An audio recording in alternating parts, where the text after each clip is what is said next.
I will not die easily. I am a warrior.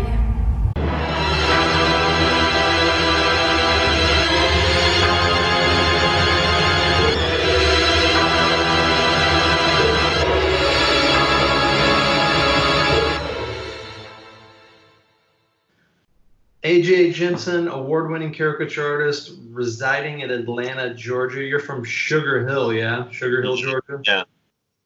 Founder of the Toonheads and ISCA member, selected to contribute to the book The Ultimate Guide to Modern Live Caricature. And yeah, unless there's something else, like, is there anything else that you want to add to your intro or who you are? No, you did a really good job, actually.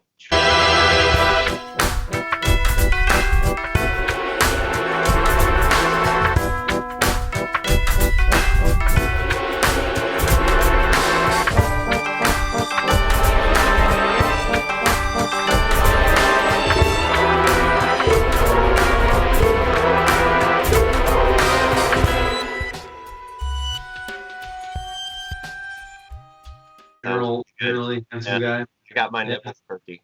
That was really well. I was like, whoa, I did all that. It's not much. And what I wanted to start with actually is just if you could give kind of like a little overview of your story, like how you got started with caricature, because it's like the most unique that I've heard. Well, started out right when I was coming out of being agoraphobic. And that means I had issues with panic attacks and stayed inside the house for about 4 or 5 years. I don't even remember how long. It was a long time. And then when I started doing exposure therapy, which is putting yourself out there, trying to get out of the house a little bit more and overcome my panic attacks, I started learning how to draw, because it was just an outlook I could have when I'm freaking out, pretty much. So I would start sketching people when I was out and about, and then that just led to the love and passion of caricature. Started looking up artists when I was at home and getting really inspired and really excited. I mean, I remember when I was laying down to go to sleep, just to calm me down and be like, one day I can draw live caricatures. And just thought about how fun it would be to meet all these different people, make them laugh, and boost my style and my artistic ability more. So it was something to look forward to. And you just got to kind of do everything one step at a time. And the first step I took was drawing for tips. And that led me to kind of get a little bit more comfortable with doing live, because first doing live is nerve-wracking in its own. You're sitting there with a stranger and pretty much making fun of their face and pretty much displaying your passion right then and there. So it's a little nerve-wracking. And you just keep doing that and keep doing it, and you get comfortable with it. And then the next thing you know, you're having a blast with it. So when it came to tips, it wasn't for the money, but it was more for boosting my artistic experience and pretty much just putting myself out there to get a little bit more comfortable with stuff. So that helped a lot. And then I met Bobby, a guy that owns the company with me. I met him at a festival because every time I saw a caricature, I wanted to get a caricature. And he was doing caricatures up in Helen, Georgia. And then me and him just started talking. And next thing we know, we were working together and signing up for festivals together and making pretty good money. So it just kept on. And I never knew how much reward was coming out of it. I feel like the exposure therapy thing helped a lot, because that made me kind of switch my brain into taking more risks. And when you want to be a business owner or even an artist, you're going to have to take those artistic risks and even business risks. So that helped a lot, me circling my brain around, hey, I'm afraid to do this. There's a lot of bad things that could come out of it. And a lot of people think that way. You know, it's hard to see a demon staring you right at the face and being like, okay, I got to walk past this thing, and you don't know what's past it because you got this big thing right in front of you. So right when you take the initiative and push yourself, you see a whole lot of rainbows and unicorns pooping rainbows. So there's a lot of good outcomes for it. So yeah, I just kept on progressing from there, and I think that's why my passion for caricature is so high, because it just made me survive and become the man I wanted to be. Hmm. Yeah, I like the exposure therapy. Have you ever thought about naming your Instagram page that? No, never did. I mean, it is personal in a way, but I do like sharing it because I think there's a lot of people, especially artists, that struggle with anxiety or depression. And when you're open about certain things, you're like, oh, if that guy can do it, I can do it. So it's kind of inspiring a little bit, but maybe, yeah, I think that would be cool. Yeah, but not to minimize it, but I mean that is definitely like an anxiety that artists have in general. I think people just have it, like there's studies that say that people are more afraid of the stage than they are of death. Yeah, And yeah, I mean that's been a big like the act of drawing somebody live teaches you so many things. It's like you have to take the risk, you have to deal with like people like if they don't like it. You have to like learn a lot of business stuff and like how to say no and how to like respect your own work. I had to learn how to like keep my mouth shut if someone liked it, but like I didn't like the way I drew the thumb or something or whatever. yeah, But like one of the things that I learned or the attitudes that I developed was like when I show someone a drawing, if they really like it and I don't, like I need to keep my mouth shut because like if I point out all the things that I don't like about it, like I'm robbing them of that experience. yeah, So yeah. it's like, And talking yourself out of getting a drawing, you're yeah, you're kind of just like, oh, I suck. Don't get one by me, and then you never just get the experience and motivation to keep going as a caricature artist. yeah, yeah. I mean, every drawing is kind of a risk, right? I mean, if you really like the people that I know that are really growing and like doing things that are interesting with caricature, I feel like the style is always changing. Maybe some people's style changes slower than others, but like the people who really stand out are the ones that are taking risks on every drawing. And the thing is like the people that I think that are the best caricature artists, there's sometimes I look at the drawing and it like doesn't quite have that like instant likeness. And you can tell that the person is pushing it because of that. Like every now and then you'll see one that doesn't have it, and it's like, well, I guess as an artist, that's like you kind of recognize that and you're like, oh, okay, I see what they're doing, and you like respect that. Yeah. Um, so yeah, I have another question for you. Oh, okay. So actually, one thing I wanted to kind of get a little bit closer to, if you're okay with it, is like I wanted like people that are listening or watching to like hear the real moment that happened because like with the agoraphobia, I think you said you went to a Taco Bell. Like that story was like really awesome. So I Yeah. was wondering if you could just kind of like circle around that story because that was kind of the moment when it happened for you, right? Yeah. I was this agoraphobia was so bad I couldn't even go out to my mailbox.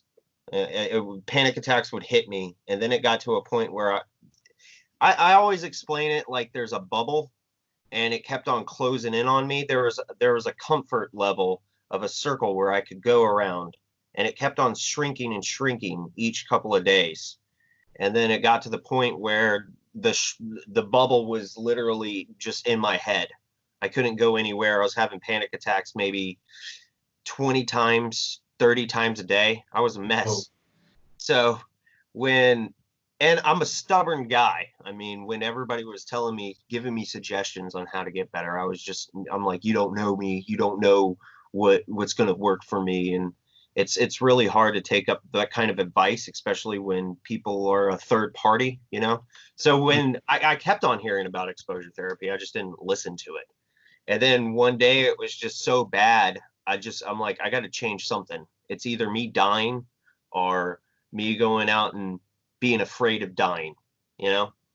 So mm-hmm. that's when I started doing the exposure therapy. I would go to my mail. It sounds silly, but I would go to my mailbox once a day, and then I would expand that bubble out as much as I could to where I was getting comfortable. So the first 2 or 3 days, it was really nerve wracking. But the fourth time I would go out there, I'd be like, I've done this before. I survived. I could stay here. And then it got to the part where I was going to restaurants and trying to find comfort in that because it was really nerve wracking just to sit and wait. You never know what would happen in those kinds of times. I'm trying to think how I felt in those situations because it was such a long time ago, but it was just this impending doom are just, you know how you get on a roller coaster and you're waiting in line and you don't know what to expect. That's kind of how I felt with restaurants. You're just sitting there and not knowing when it's going to end and you don't know when you're going to get out of there. So the first 2 times I was just a mess. And then the third time I went, before I went, I was thinking, you know what, maybe I should do something to occupy myself. And I remember grabbing a little notepad, and I was just like, I'll just write some stuff down. I'll write about how I'm feeling, and then that way I can look back on how I was feeling and be like, wow, I really progressed. So I went out there, I started writing how I was feeling, and trying to write when you're having a panic attack is like having a gun to your head and trying to make a decision.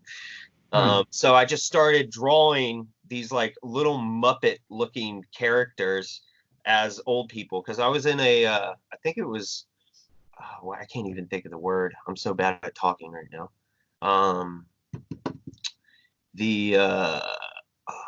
What is it called when you go out and there's like tons of stuff? A diner. Wow, I'm messing up on the word diner. Yeah, it was like a little diner. And there was a lot of old people there, like diners are, because it was in the morning, and you know how they are. They just get up and they're like, I'm going to the diner. I'm going to read my newspaper and have some black coffee. I'm going to have some grits so I don't have to chew. Started drawing that, and that got my mind a little bit more occupied because drawing puts you in a weird realm of, I mean, you're there, reality's there, but it's on the back burner, you know?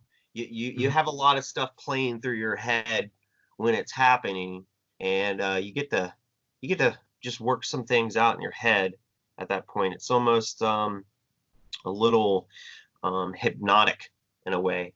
So that started to help, and I remember the server coming over to me, and she kept on looking at what I was drawing, and she was just like, you should be a caricature artist. Pronounce it. And then I didn't know, I knew what it was, I just didn't know what the word was connected to, because caricature is a weird word. And looked it up online, and I was like, man, I remember when I used to get these as a kid. I loved them. I always liked the cartoony looking style, the comic book stuff. So it just resonated in me, and I'm like, well, this calms me down when I go outside, so might as well start practicing something. I mean, kill 2 birds with 1 stone, pretty much. Do the exposure therapy and try to boost some caricature knowledge while I'm at it. Yeah, the part that I remember that you were saying in your talk at ISCA was that you said you were doing like 5 minutes. You were trying to do like 5 or 10 minutes, or maybe it was 15. And then you started doing the drawing, and then you like looked at your watch, and it was like a half hour or like 45 minutes. Yeah, I would time myself going out. Try to be like, okay, I'm going to stay here for a certain amount of time. It takes, 5 minutes to order something, and then maybe 10 minutes to get your food, and then 5 minutes to eat it, depending on how anxious you are. And when I was drawing, time just flew. And then I was like, oh, I've been here for a long time, and I've been okay. So, yeah. Yeah.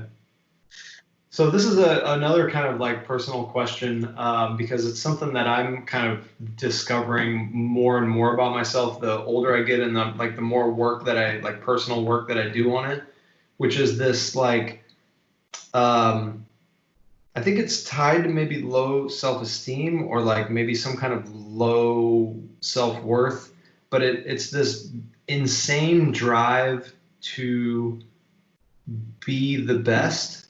And it's not just like this drive to to just do the best that you can and like accept what you get. It's like, you know, like I got second place in Europe for exaggeration at the Caricature conference a couple years ago, Yeah. and that was not good enough for me. You know, Yeah. like I didn't hang that up. That award is actually in my drawer. You know, Yeah. and as like a matter of I think part of it was like I wanted to somehow be in first place or like have some kind of dominance over it. So I bought the piece that beat mine.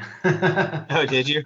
It's a great piece. I don't regret buying it, but I mean it's from Ernesto Priego. Mm-hmm. He's Spanish. You've seen his Yeah. work? Yeah. Yeah, he's awesome. But yeah, if I get second place to anybody, I would have picked him. He's amazing.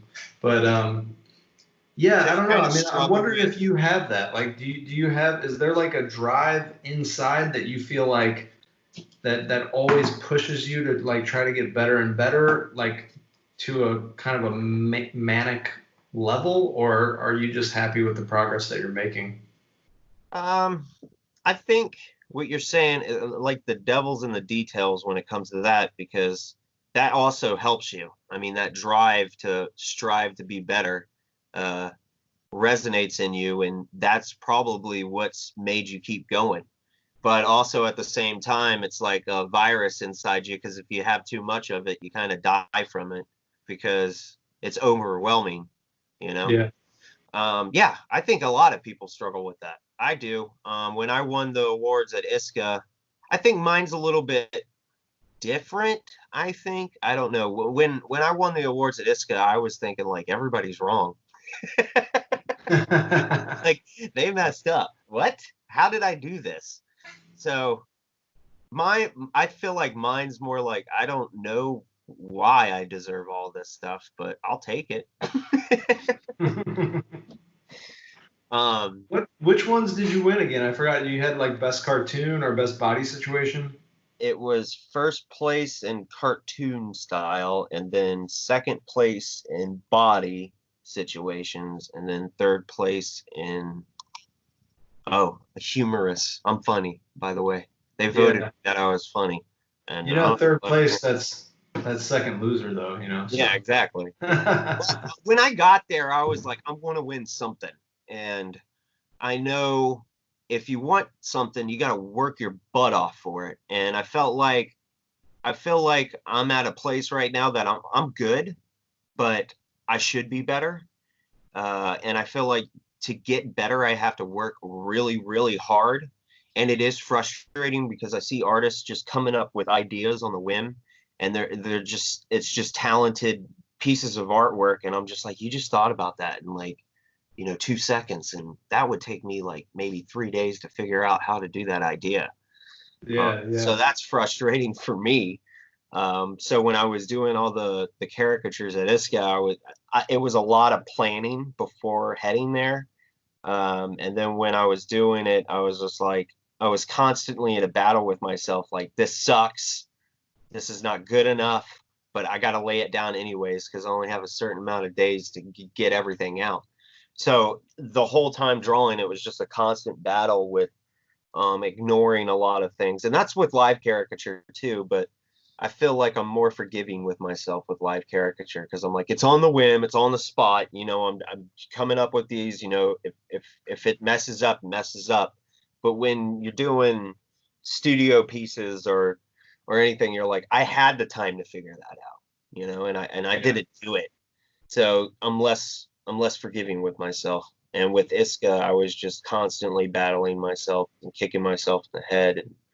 And just a lot of work, man. I only slept probably like 13 hours when I was out there.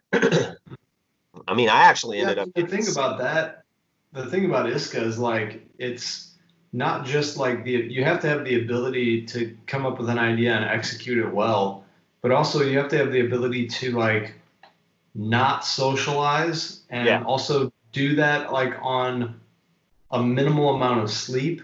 Yeah. And that's like the hard part, I think, for me anyways, because like these are my friends. Like I consider you guys my family. So like I go there and it's like I want to hang out and like sing campfire songs and tell stories and shit. And like I gotta compete. And I actually did that one year the year you and Bobby went out and you went to the art supply store and bought some paper for me. So that was the year that I was like not socializing at all. That was like my second year. And I worked my fucking ass off, man, and like filled my wall with what I thought was like good stuff. And I didn't win anything. And I was like, I thought I might have a chance to maybe get third place in something. But I think at that point, like I just didn't, my skill level wasn't built up enough. But yeah, I mean, that was like the hard thing, you know, and that's always the tough thing for me when I go there. Also, because I go there and I get so inspired by so many different ideas. Yeah. I'm like, oh, I'm gonna try, like, I'm gonna do this and this and this, and it's just, I get all like jammed up with it. So it's tough, man. It's anxious. There's like a lot of anxiety there. Oh yeah. I have the same problem. When I go out there, I want to have conversations with tons of people. I want to talk to everyone. And that kind of leaves you astray a little bit when you become artistic. When you sit down to be artistic. It was a lot. And before heading over there, I was like, I'm not going to talk to that many people. I'm just going to keep my head down. And if I have to take a break or something, I'll go and talk to somebody for 5 minutes and kind of come back and work on my stuff. And I try to stick with that discipline as much as I could out there. I felt a little bit of a hack because I would go up and try to have these in-depth conversations with people. And I was just like, all right, see you later. Like, what's the meaning of life? I don't know. I mean, maybe worshiping Satan. I don't know, but my grandma just said, all right, sorry about your grandma. I'll see you later. Yeah, I felt kind of bad about that, but I guess I just had the goal in mind and just to sit down and do my work. Yeah, it was really weird. I felt like the last convention I wasn't myself because I was so concentrated on trying to execute these caricatures and just put them down. And I just wanted to win something. I didn't care if it was first place, second place, third place. I didn't care. I just wanted to kind of get some kind of validation for where I was. I think that's all an award is. It's just kind of like, oh, I really worked hard. I'm not that bad of an artist, and now I'm getting validated for it. I feel like that's why I wanted to do it. Was just only you would get first place and then say, I'm not that bad. Yeah, I was worried about that too. I remember going out for the other conventions and I'm like, I want to win something. And, I would go around, talk to tons of people and ignore a lot of things, draw the same drawing like 80 times. Yeah. And then I wouldn't win anything. And I kept on, like, I would get a little discouraged leaving, but I was also like, that just means I got a long way to go. And I have to be very honest with myself and dissect the situation or what I do there to get there, if that makes sense. Mm-hmm. So you got to be a little honest with yourself when it comes to it's like, am I talking to people too much? Yes. Okay, maybe I got to shut up a little bit. Or am I drawing the same drawing too many times? Yes. Maybe I need to ignore some things. So there's a lot of I appreciate this previous convention because I was honest with myself and I did fulfill those things to change, but I feel like I did have to sacrifice a lot and kind of felt bad for not getting to talk to all my friends as much as I wanted to. So yeah, I don't know. I think that there's also something to be said about not pushing. There's like, I don't know exactly what the dynamic is, but there is something that happens. It has to do with like just being relaxed, I think. And, when I'm pushing and pushing and pushing all day and I don't even leave the house to go for a walk, like I'm not really that efficient, like I can do more in a half hour than I would be able to do in an hour if I just like totally stress myself out. So there is something to be said about taking enough of a break to where, you're able to hang out and have some laughs and relax with your friends and then go back and work and you're like more refreshed, Yeah. Just finding that balance is crazy. Like the Japanese guys like sleeping on the floor and like why would you got a fucking hotel room, man, just go back to the bed, set a timer, like let's sleep on that nasty ass floor. I saw Kirby walking around barefoot with that shit. And you don't know what that. Yeah, there's a couple more things I want to talk about, but for podcasting marketing sake, I have like these 5 things that I came up with, and feel free to like change these if you want, or we can change them as we go. But I was thinking of like what I would put up for, like the tagline, like 3 ways to be a better artist, or whatever catchy clickbaity kind of stuff I could put up to get people to watch it.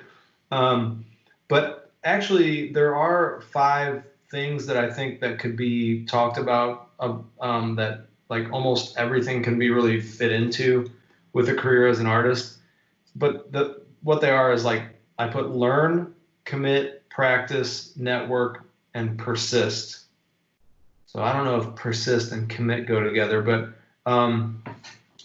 like I wanted to just have you talk about where your learning started. Like we know the story now about the exposure therapy and how you got started with that, but then now you have some stuff up on YouTube, some tutorials and stuff. So you're actually teaching a bit now. But how did you learn? Like, were you just doing YouTube videos or? Well, I feel like there's a lot of artists that are just good at creating, and there's also a lot of artists that are good at explaining how they do things. I feel like I fell in the realm of explaining how I do things a little bit. So I feel like I learned by teaching. It's really weird. And maybe I'm wrong most of the time because I'm a moron, but it still gets me a way to define my idea and talk about it. So I think that's why I started doing the YouTube videos. I mean, sometimes I watch them today and I'm just like, wow, I'm stupid. I shouldn't have said that. But no, they're really put together well, though. Yeah, yours were one of them that I watched often. So I appreciate that. Yeah, it was. I think that's how I learned more, was just trying to be vocal about my ideas and just put them out there for the world to see. And if I'm wrong, I'm wrong. There's nothing wrong with being wrong, in my opinion. If you're wrong and you don't want to change it and you're not open to the idea that maybe you're wrong, that's not a good thing. But when you want to be vocal and say something that's not correct, and then you're like, okay, I can see where I'm coming from when I said that. Maybe I should change that. So I guess I'm just humble when it comes to that a little bit, but I like how I say I'm humble when.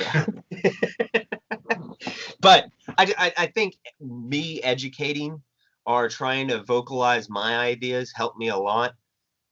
Plus the motivation of just continuing to progress and kind of put on this persona of I know what I'm doing kind of got me like, okay, I can't be a hack. I need to just keep on putting these ideas out and keep on progressing. So I think the YouTube thing helped a lot when it came to learning. Are you still putting those videos out? I've been thinking about it, especially with all this COVID mess. I have time, but I have a problem with this P word called procrastination. And I thought it was penis. I do have a problem with penis. I do. But yeah, I want to. It's just there's a lot of things that I want to change about it, and I don't know how to do it. Of course, learning it and going with the curves and just taking the punches about it makes you get it out there anyways. So I want to. It's just I want to commit to it, and I don't feel like I'm in the mindset to do that. But I want to. Maybe if people keep on pressuring me enough to do it, I think I'll do it. Actually, they say that like that's the best way to retain information. Like the best way to learn is to teach the things that you already know, and then there's some kind of like reverse process that happens where you actually are learning more, and the information gets more kind of instinctual when you teach it. So I'm thinking of coming out with some videos, and I've done a caricature workshop for the local college here, and I'm gonna hopefully start teaching there at least part-time next semester. But man, I just like the look of it's not just the concepts because they're good too, but the way that you edit the videos, like they're really understandable, and then the graphics are cool. I like that avatar that you have. So yeah, that's totally rad, man. So yeah, I encourage you. I would watch your videos for sure, and I would share them as well. Oh. So make my say nipples. what? Talking me up, making my nipples perky.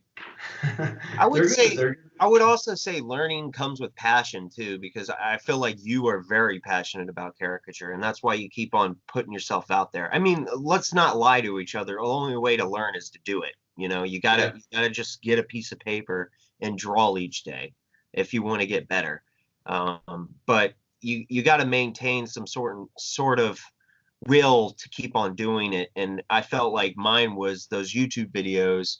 Maybe yours is, you know, going out and talking to different caricature artists, or even you doing those teachings. So you got to you got to be honest and be like, the only way I can progress is drawing. I mean, that's it. That's how simple it is. But I think it comes more complicated when you got to be like, how do I maintain my passion with this and keep on wanting to do it? And I mean, that's different for everybody. I mean, that some people just are like, I'm going to draw crappy drawings, and then that one drawing that I do is worth it. I think there's different ways to maintain that passion, and I think people need to think that through too, you know? Yeah. Well, I mean, that actually brings us nicely to the next point, which is commitment. Because for me, like whenever I don't remember what the exact point was, but I think what it was I was working for like 4 hours teaching at a grade school, and I would make $40 basically, and I had to prepare the lessons too. And teaching little kids is like exhausting. You know, you have to basically like jump around and be a clown for like an hour. So I did that, and then when I started, I think the day that I made like 3 or 4 times that amount for drawing for like 6 hours, and I just had a blast the whole time. I was like, I'm gonna do this. And then I found out, I started contacting people. Actually, Adam Pate was the first one that I contacted. Oh boy. Yeah. And he was like, he told me about ISCA, and I was like, man, I'm gonna do this for 10 years. Like I committed to 10 years because I knew I was reading the Outliers at that time, probably about like the 10,000 hour rule or whatever. Yeah. And I was like, I like doing it. It's good money. There's a lot of different ways that I can like use it. I can do it like commercially or on the street or at fairs and festivals. There's like 100 different styles. I can do it in any medium. There's like this network of people that do it. Like I was like, this is something I can do for 10 years and like continue to learn. And just like that commitment that I made, that was like, there's not many things in my life that I've committed to for that long, but like when I did it, like it helped me to like shut everything off or like shut out the other options that I was interested in, because I'm very curious and hungry for information and knowledge and stuff. And like, I get distracted, but that commitment somehow like kind of cut a groove for me.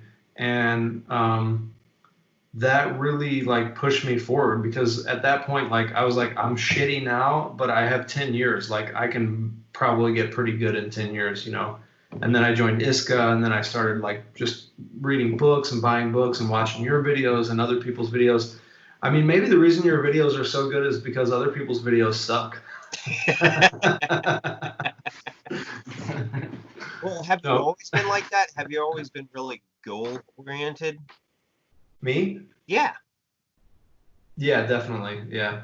So maybe that helps you with when it comes to commitment. I'm really bad at goals because I'm very chaotic.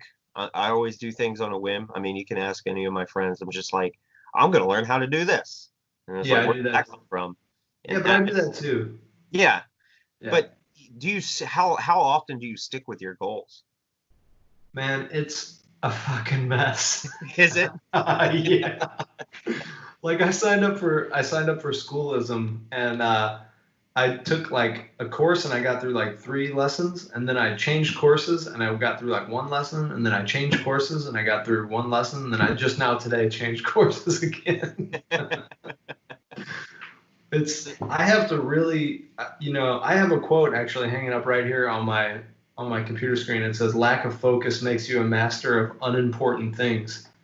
So I mean, that's the thing. Like that commitment, like maybe I get distracted every now and then, or like I get kind of like pulled away or whatever. But I always come back to that commitment to be a caricature artist and master the art of caricature. So just knowing that like I've committed to that, and I have like right now it's like 4 more years. I have 4 more years until the 10-year mark is up, and it's just like home base. It's like a safe base that I can come back to, Yeah. Yeah. And Well, I learned, the thing about like that's the thing about restrictions. Like I guess kind of goes with commitment, where it's like if I'm gonna do caricature, then I can do caricature with anything. Like if I want to learn more about oil painting, I can do a caricature portrait with oil painting. Or if I want to do like sculpture, I could caricaturize a sculpture. If I yeah. want to do a landscape, I can make that exaggerated and warp that around or whatever. So like just having that like safe place to go, I've learned more about the techniques of art it, with caricature than any other place. Like I didn't learn even half that shit in college. Yeah. Yeah. So Well, maybe that's just the passion that's driving it. You're like, I want to learn how to do oil paintings, but I don't want to do a landscape or just a simple portrait. And I feel comfortable with my knowledge of caricature. I'll just do it with caricature. I feel like yeah. that sometimes.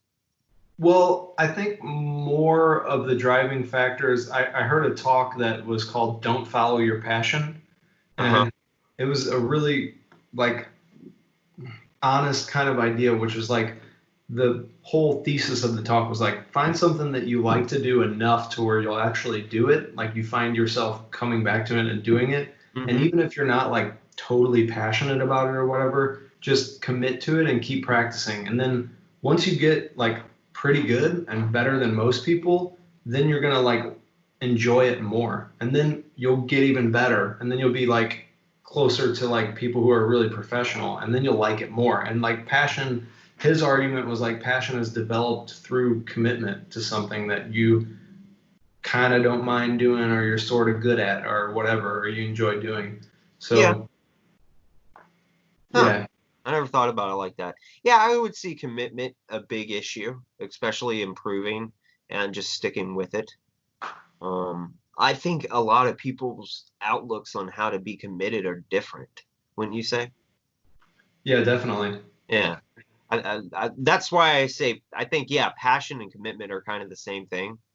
And a lot of people have to not only just sit down and keep on doing something, they also need to find a way to be committed to it and stick with it. And telling yourself that you suck and you keep on going with it anyways, you know, it's it's a constant battle inside your head. It's easy to give up on something. I mean, I've done it so many times with skateboarding to, trying to be a graffiti artist. It's just it doesn't work all the time.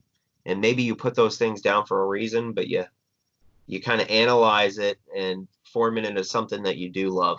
And I don't know. That's I mean, very complicated. maybe the passion drives the commitment. Maybe the passion for something like makes commitment easier to like makes it easier to commit to something.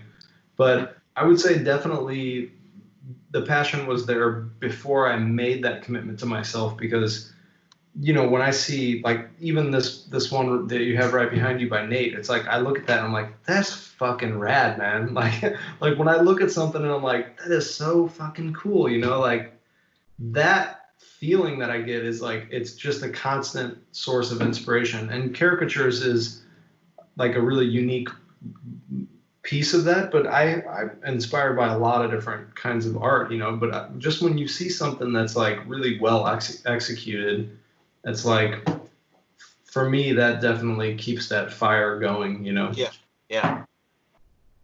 I So what about sometimes get practice? discouraged with that a little bit too. That's why What? I'm Oh saying yeah. it's a battle because you can look at it and be like, how the hell do you do that? How the hell do you get there?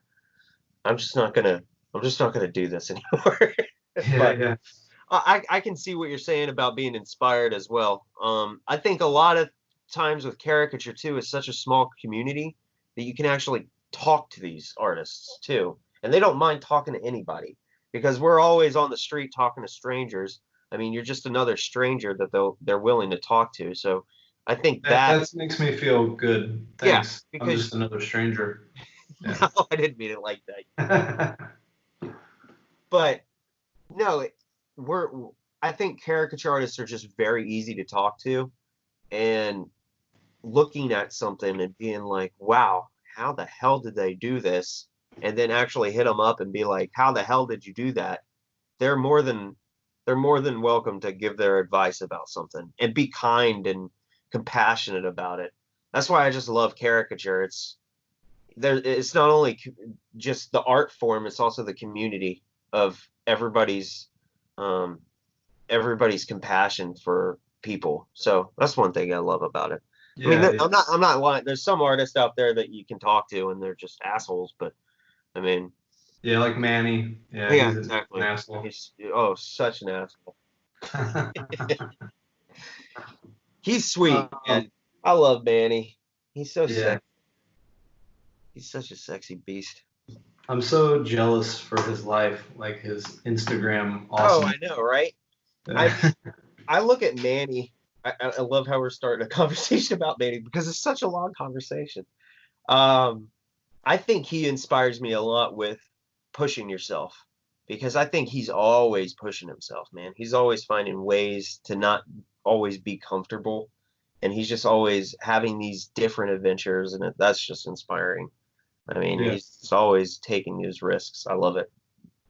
Yeah, that's an interesting thing about caricatures too. It's like almost when you meet somebody, this doesn't happen all the time, but like when you meet somebody, you can see them in their art. You know? Yes. Like Kirby, like he is like his characters. You know? Yeah. Yeah. And Manny, like I found out about Manny, like I didn't know, but I saw his work before I met him, and then when I finally started getting to know him, I realized like, oh, this guy likes to do like cliff jumping and like walking on the side of mountains and shit. Like he's always taking risks in other areas of his life, so it makes sense why like he can do it on the page, you know? Yeah. Like Manny's very he's a goofball, but he can also have a very serious part of himself, and you see that in his artwork. Everything is very chaotic, but very put together. Kirby is just so animated, and you can definitely see that in his work. I mean, Kirby's just like, you could talk to him and then he's like 18 different characters in a conversation, and then you look at his artwork and you can see that resonate in himself. So yeah, definitely. It's just so weird that people put their personality there in their artwork.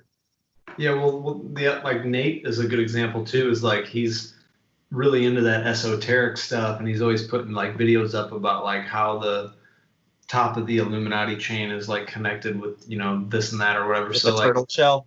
Yeah. He's like really into the surreal and the like, not just in art, but like, you know, clandestine groups in the government and shit like that. Yeah. So it's like, oh, I can see that. I can see how that reflects in the work. You know, like he made AJ a lizard person. It looks like, or like alien or something. Yeah, he thinks deep too. Nate does. His ideas are very abstract, and then you can definitely see that in his artwork. Just totally off the wall thinking that you couldn't imagine a caricature being and pulling off an idea and it still resonate as a good likeness. So yeah, that's weird. I've never really had this conversation with artists and actually having so much clarity with it. You know, now you're making me go down this rabbit hole, and I never even thought about it that much. So I appreciate that. I remember this piece that you have right behind you, the horizontal piece that did Kosuke do that? The one that looks like a vampire looking thing? Yeah. Kosuke did that. You can't see it because it's like glared, but that piece is fucking incredible, man. Like I remember when I saw that, I'm like, oh shit, that was one of those ones that was so good that I was discouraged, you know? I'm like, yeah, exactly. The detail, like he did it in digital, printed it out, and then used Copic, right? Copic, and then I think he used like a white colored pencil, if I'm not, or maybe a gel white. Yeah. Something that you wouldn't think of people doing. Hey, I'm gonna do digital and I'm gonna print it out and start doing traditional on it as well. Not a lot of people Yeah. do it that way. So I wanted to move into the next one, which was like practice. So the next ones are practice, networking, and persistence. But I don't know. I think we kind of talked about What was the persistence. first one? Learning. And then commitment, practice. Now it would be practice, but I also like when we talk about these, I want to also kind of like weave in our business experience as well. Like maybe that's under networking and persistence. Yeah. But what kind of things do you do to practice and to keep yourself growing daily? Sketching a lot. I always tell myself I could sketch more, and I don't. So you're just doing black and white sketches or? Yeah, I'll play with different mediums. I'll do markers and then I'll just like a ballpoint pen or something and just do some cross hatching just to get the idea on the page quick. And then there's also the times where I'm just let my brain go numb and just put the pen down and just let it do its thing. And I like doing that. How can I explain this? Like when you draw a drawing from like a reference or something, there's a lot of thinking and being, for me, I'm being very orderly with it. Very like, okay, this is the shape. I'm gonna exaggerate that shape. I'm gonna put it there, and that shape for his eyes, I'm gonna put there. And then there's also the drawings where you're just chaotic and you come to like a little roadblock with something like, okay, how do I do this? And then you just play with it, you know? I know that's like a masturbation joke, but you let the chaos take its toll, but also think how it's gonna be. I sound stoned. Whoa, man. Oh man, Yeah, like yeah. the chaos wave and just ride it, man. Ride that chaotic wave, baby. Ride all the way to the shore, man. Yeah. Yeah, I know what you mean, though. Yeah, I mean, there's some artists that actually start with like a splash of ink, or Salah is probably a good example. Although I think at this point he probably knows where he's going with it. But there's a lot of artists that will start with like just a random brush stroke or whatever, and then they'll kind of like pull the image out of that. Yeah. And those are the most interesting. Well, maybe not the most, but like there's definitely like more mystery in those, and that's one of the things about like one of the main art principles that I think is really important that a lot of people miss, especially illustrators, is that if something is spelled out completely for you, then it's not that interesting, like you don't have any ownership or investment in that piece, which is why I think abstract stuff works. And even some of the stuff from Nate's book Beasted, what is really interesting, because you have to look at it for a while and you have to kind of put the clues together, and then then it pops and you figure it out. So you have this like investment in the piece. Yeah, I think there's like a planned out decision with a lot of artists. They just have this idea of like, okay, I'm going to plan it out. I'm going to put it down. I'm going to do it this, and this way. Of course, there is some chaos mixed in there, and then the opposite is, hey, I'm just going to be chaotic and just lay it down and then plan it out from there. I go with the flow. So there's a little bit in both, and I try, especially with sketching, I try to go on both playing fields when it comes to that. Like I'll look at a reference and I'll try to get my idea circulated in with what I'm seeing. And then there's also the times where I'm just like, I'm going to put my idea and circulate it with what I'm seeing sometimes. I don't know if that makes sense. Yeah. I really like the stuff that you're doing, the digital like characters that you're doing, like the body situations. Yeah, I feel like that style, well, my style when it comes to face shapes matches that way better. Of course, that is a lot of thinking I wish I could just lay those ideas down and it just be big bang and bah, and just it happened. But there's a lot of planning when it comes to those. So I enjoy them. It's just there's a lot of things I need to work out with myself on how to make them more chaotic, I guess. More Huh. just laying it down and just going with the flow. You know what, man? That's definitely, I can definitely relate to that because I've been working on this polygram caricature style where I think you've probably seen it. I've been doing it for Yeah, a while. like the kind of stained glass kind of looking stuff. Yeah, Yeah. yeah. So, yeah, I mean, I've been able to develop that a little bit further recently with like some new techniques that I'm using for it. And, but the thing about it, man, is like I love doing the sketch. I always love the sketch part of it because I'm free and I can take chances and stuff. And then I move into that, and that has a lot to do with like the tools that are in Procreate where I can draw a straight line and hold it, and then it makes it straight, or a shape and hold it Yeah. and makes it Yeah. straight. So I'm using that. So like my whole drawing is like very robotic, you know, and it's Yeah. like it's excruciating to kind of do that part of it. And then at the very end, most of the time, I'm happy with it. You know, like I come to an end on it, and I'm like, this looks pretty cool. Like I'm happy with it. But that middle section is what I hate. You know, Yeah. and so Yeah. I understand how you feel because that like the images that you're making there are like super clean. I can tell that you take a long time like making Yeah. sure the lines are really clean. Yeah. And So maybe that's why you do the sketch first, because you are chaotic with it, and then you kind of become a little bit more orderly when it comes to inking, color, and cleaning it up. Of course, a lot of people are different when it comes to that, but I feel like there's a mix of both when it comes to artwork, and you gotta kind of play both ends of the fence when it comes to it. You got to be very chaotic, and you got to be very orderly when you can, especially with sketching. So I try to flip back and forth with that. I feel like I need to be way more chaotic um, when it comes to the body situations, because I feel like um, I'm making things too structured, you know, and I want it just to be like this balanced little piece of a plant, you know, just kind of its own little shape and just lay right on there. So that's what I want to get to. Hopefully I can get there. cool. I'm gonna nurse on this pipe. Oh shit, you smoke a pipe. You don't seem like a pipe smoker. You don't seem like that much of a hipster. I like it now. Bobby's been doing it, and it's Bobby seems like a pipe smoker. yeah, he I would, does. yeah, Yeah, I would he tag does. him as a pipe smoker. But it's been helping not smoke so much. So It's funny, like it sounds like an insult, you know. It's like you're a mouth breather. I don't know, like you pipe smoker, fucking pipe smoker. you and your pipe dreams.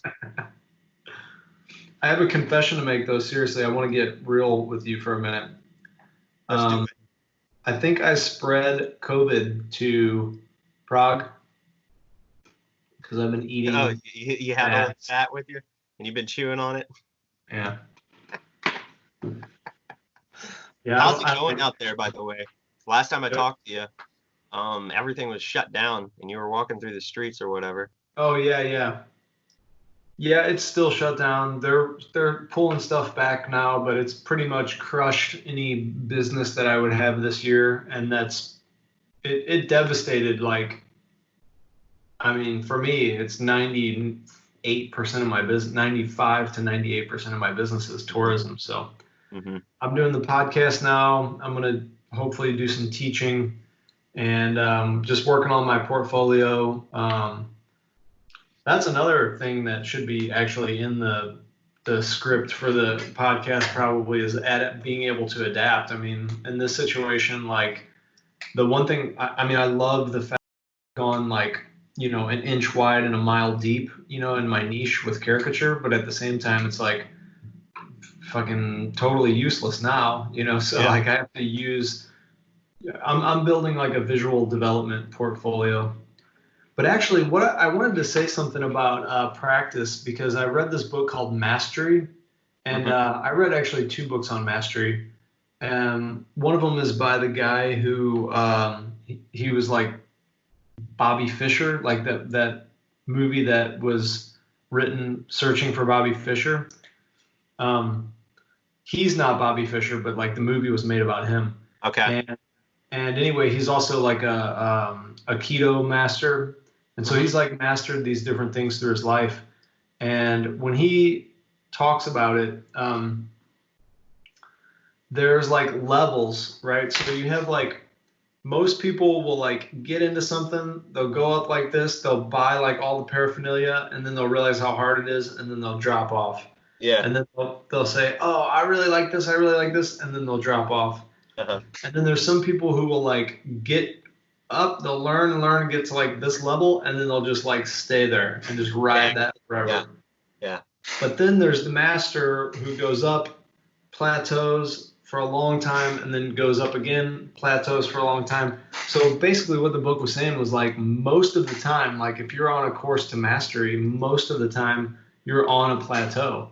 So you have to get comfortable like being in that place where you're working your ass off and you don't really feel like you're getting anywhere, because eventually what's going to happen is like the conscious effort that you're putting into trying to learn something eventually becomes unconscious and it becomes more instinctual. Yeah. And then once that click happens in your mind, like your artwork like shoots up really quick, or whatever you're trying to master shoots up really quick. Uh-huh. But then eventually that plateaus.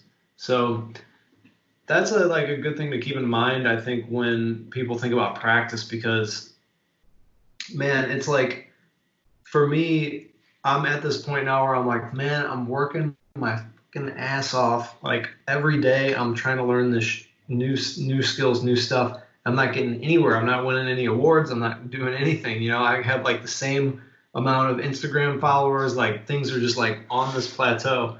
Okay. And recently I had a little bit of a breakthrough with Chi Ding's workshop that he did, like the live video that he did. Uh-huh. And then I started reading James Gurney's book, Color and Light. Do you know that book? It's this one right here.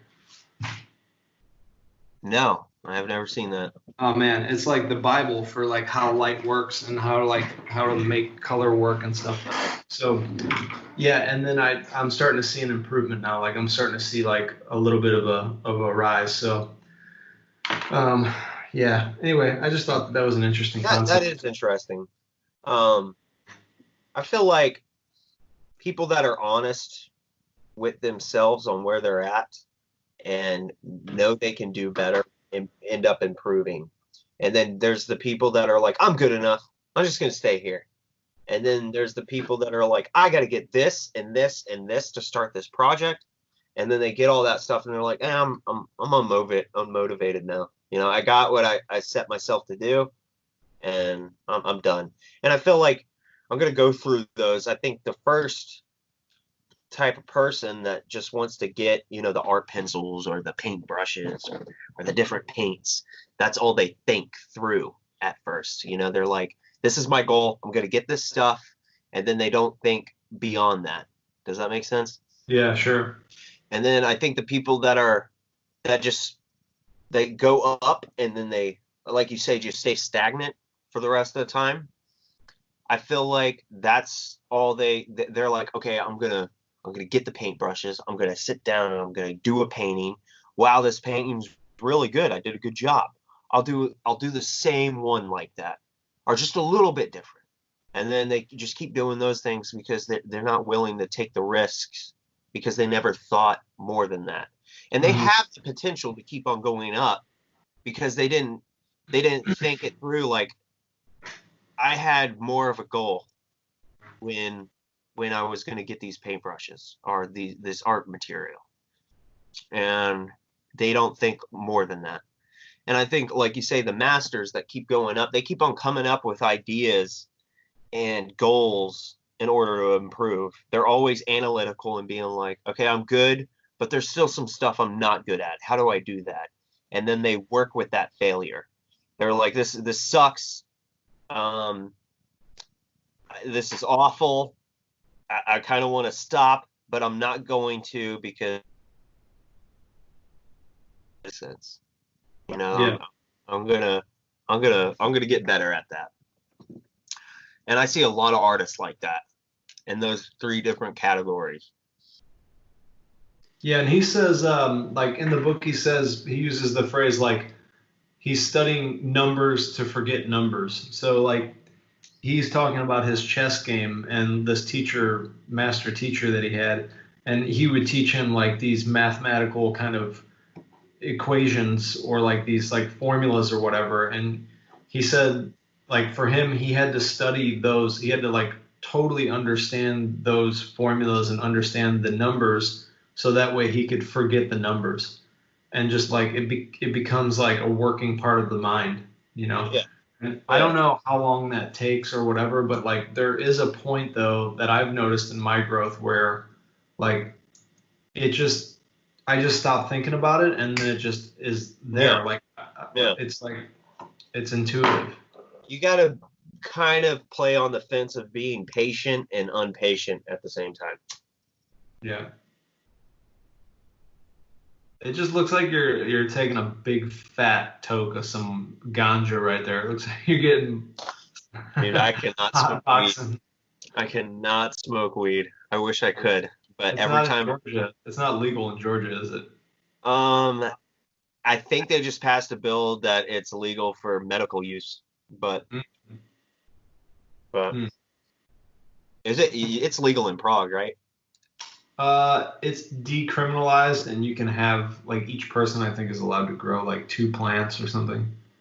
Yeah, Huh. the Prague has like pretty loose drug laws for every drug actually. Hmm. I think you're allowed to have like 5 ecstasy tablets and like a certain amount of cocaine. I think you can have like 2 grams of cocaine.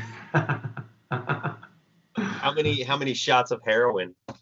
Yeah, I don't know what the grammage is on that, but um, You can I only mean, I never hang on to it. I just do mine right away, so I don't really look into those.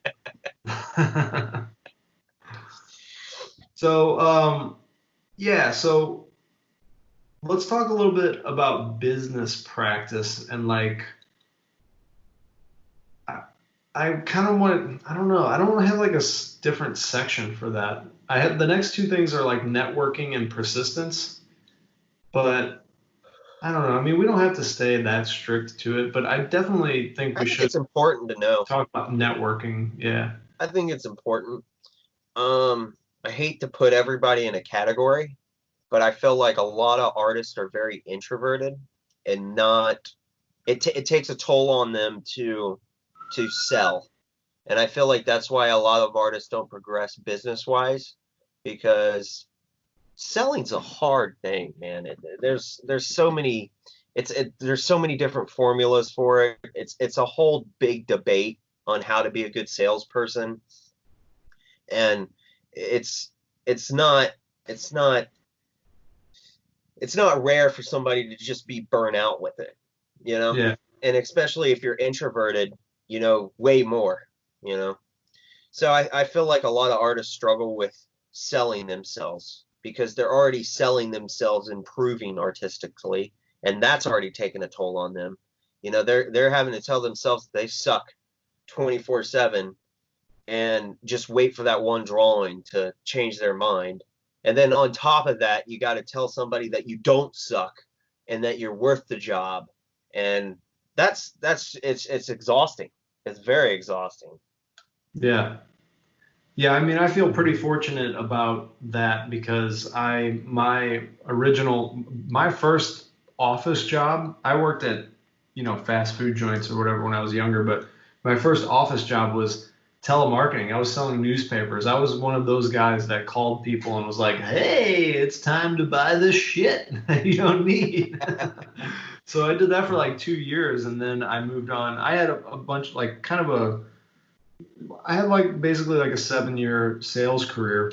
So I learned how to do that and I learned like what it takes and sort of the mental processes that go into that. And I learned a lot about the techniques and the psychology behind it and everything. Uh-huh. Um, so I feel really lucky to have that like as an artist because what I see like really talented artists working for people that a lot of times I'm not going to mention any names, but Yeah. that they're way better than they're like light years ahead of these people. But the person that they're working for has the business sense, And Yeah. so I have to be really careful with that too, man, because like because I have the background in sales and I know how to do it and I'm good at it, I have to be careful not to let myself get like sucked too much in that direction because that ultimately drains like it drains away from my artistic progress. Somebody said to me once, like, do you want to be Walt Disney or do you want to be Picasso? Which probably is a bad comparison because I don't really like Picasso, but but I want to be that's like my ultimate goal. Like I want to be a masterful artist. Like I want people to see my work and be like, holy shit, like that's fucking It's amazing. Sam Like, P. That's a Sam yeah. P. That's worth It's the same- $12,000. Like the feeling that I get when I see like an incredible piece of artwork, that inspiration, like that kind of like energy and like motivation that I get from that, like I want to be the person making that. And that takes a fucking lot, man. And it's funny because a lot of people get into art school and they're like, oh yeah, I'm gonna take this art class and I'm just gonna like ride on through. You're like, you have no idea. Like Yeah. it is so fucking difficult to be good, you know? And yeah, you might be better than your cousins or whatever, but like when you put yourself up against people who are like, let's say like on ArtStation or like people who have these incredible portfolios, it's like, fuck, you just know, you know how hard it is. Oh yeah. So I think business is something that we kind of overlook. With caricature art, I feel like you're kind of forced to be a salesperson, especially with live caricature. mhm. So you're battling kind of two things at once, battling with your artistic ability and then also dealing with your business sense. And like you said, there's people that want to work for someone, and then there's the people that want to start their own business. And I think that's just anything, I mean, there's the people that a mechanic, like I'll just work for a mechanic office. That's fine. I'm comfortable with that. And then there's the people that are like, I'm a mechanic and I want to start my own business doing that. It's just different mentalities, man. There's nothing. I feel like there's nothing wrong with either one. But it is frustrating for me when I do see people with the potential of doing their own business and then they don't go with that because they're just too unmotivated or too discouraged or something of that sort, Well, it's a pain in the ass, really, to be honest. I mean, unless you're like insanely driven to start your own business, or I feel like I can speak only personally. Like for me, this like fierce independence and like not wanting to give my time to somebody else to make them successful, like it's so deep in the core of who I am. Like that's what's driving it. You know what I mean? Like but the reality is it's like way easier just to clock in, do your job, and clock out and say, see you tomorrow, and like go home and enjoy your life. You know? But I feel like you're a competitive person, and I'm not speaking competitively like you're willing to push everybody to the side to get to your goal. I feel like you're a very compassionate guy, but your drive is to be a little bit more competitive. And there's nothing wrong with that. And I feel like I'm like that. I'm very competitive. And Bobby's like that. He's very competitive. Manny's like that. He's very competitive. And I mean, they all own their own business, So I see the different mentalities. And like I said, there's nothing wrong with either one. But it's always, I still feel like it's always wise to critique yourself into being a better business person as well as a better artist and make goals for yourself on what do you want to do. You got to ask yourself the question, where you want to see yourself in 5 years. Do you want to keep on working under somebody or do you want to start your own business? And then if your goal is, hey, I want to start my own business, how do you get there? Or especially animation. I see a lot of people being like, I want to be an animator. And I'm like, okay, how do you put yourself to be an animator in 5 years? Well, I got to work. I got to boost my artistic ability. I got to get better. And I'm like, okay, what after that? What's next? I don't know. I'm like, that's all you want to do is just work under an animator, but being an animator at Cartoon Network or something like that. They're like, yeah, that's fine. And I'm like, okay, go for it, do it. That's fine. But there's also the people with the mentality like, I want to be an animator and I want to have my own YouTube series and then maybe go to Netflix. I mean, they're just more goal oriented. And Mm. I feel like not a lot of people talk about that as much. And I think a lot is personality, to be totally honest. A lot of people's personality on how they get there and what they're doing and what's in their head to be that kind of person. Yeah. Well, about business, let's talk a little bit about how you got started with Toonheads. I mean, did you start with the YouTube channel, or did you start like did you just pick that name and then start working? Like, did you make an LLC, or like how did that whole thing? What was the genesis of that? Well, me and Bobby, we just took off from the YouTube channel because I mean the Toonheads is a pretty good name. The logo is pretty there. I mean, I think it's a decent logo. Bobby does too, and Bobby's studied, logo work, and he's actually he's also does signs and does printmaking. So that Nice. was official. I mean, that helped me out a lot. Um, I honestly think the way I've progressed so well is because I've had a partner in crime with it, and we're on totally different ends of the spectrum when it comes. I'm very chaotic. I come up with ideas left and right, and Bobby's very conservative with his ideas, but if he has an idea, he's willing to learn how to do them. I, on the other hand, I come up with the idea, and I don't know how to formulate how to make it work. Hmm. So when me and Bobby work together, like for example, we always talk about mats and sleeves. When we first started out, we were just using rubber bands, and then I Yeah. was just like, how can we make more money doing this? And I'm thinking, well, people do mats and sleeves, and I talked to Bobby, and he's like, no, those won't sell. That won't work. And I'm like, okay, I'm gonna try it. And then I bought me some mats. I bought him some mats, and then we went to a festival, and we made almost double our money than what we did last year. And then I was exhausted because I had to put myself out there and getting the mats and sleeves. I'm like, I don't know how I'm going to keep on doing this. I mean, that's a lot way more work than just showing up and putting a tent together. Now you got to carry this box of plastic and mats. And I'm like, I don't want to keep doing it. And then Bobby's all like, we'll find a better way. And then Bobby formulates that idea and makes it work a little bit better. Um, and I'm blessed because I have that person, and I feel like there's people out there that have both that side. Like, I got an idea, I'm gonna make it happen, you know. Hmm. And then there's the people that just have what I have, and they don't have somebody else to critique them or push themselves out there. So that works really well, and especially with networking, because we're on this topic of networking. I come up with the ideas, and Bobby makes them happen. He's like, that's a good idea, or he's like, no, that's not going to work. So, a lot of conversations between me and him on where we want the business to go. I had a goal, and Bobby didn't.